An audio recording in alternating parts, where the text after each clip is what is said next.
মহাসপ্তমী, গুরুজনদের আমার প্রণাম। আমি আজ মা দুর্গাকে উৎসর্গ করে কয়েকটি শ্লোক বললাম।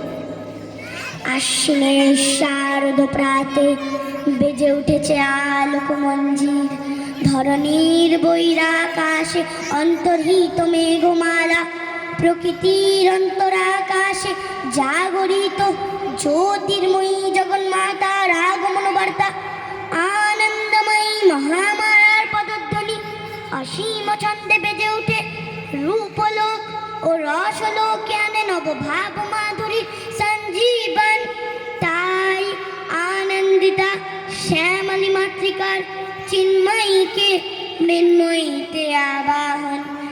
আজ চিৎশক্তি রূপিণী বিশ্বজননীর শারদশ্রী বিমণ্ডিতা প্রতিমা মন্দিরে মন্দিরে ধ্যান বোধিতা।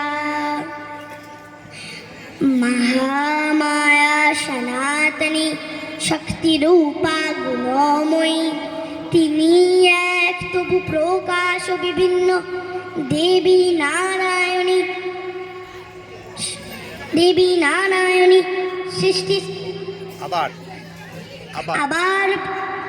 আবার ব্রহ্মশক্তি রূপা ব্রহ্মাণী, কখনো মাহেশ্বরী রূপে প্রকাশমানা, কখনো বা নির্মলা কৌমারী রূপ ধারিণী, মহাবজ্রধারিণী ঐন্দ্রী উগ্রা শিব দূতিনী নিমুণ্ড মালিনী চামুণ্ডা।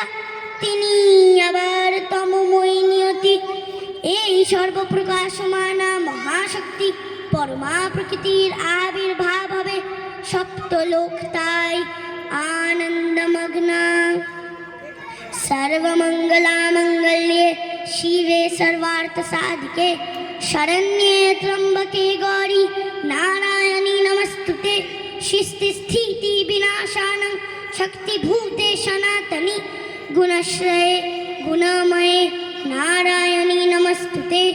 शरणागत दीनार्थ परित्राण परायणे सर्वशार्थे हरे गौरी नारायणी नमस्तुते। नमस्कार।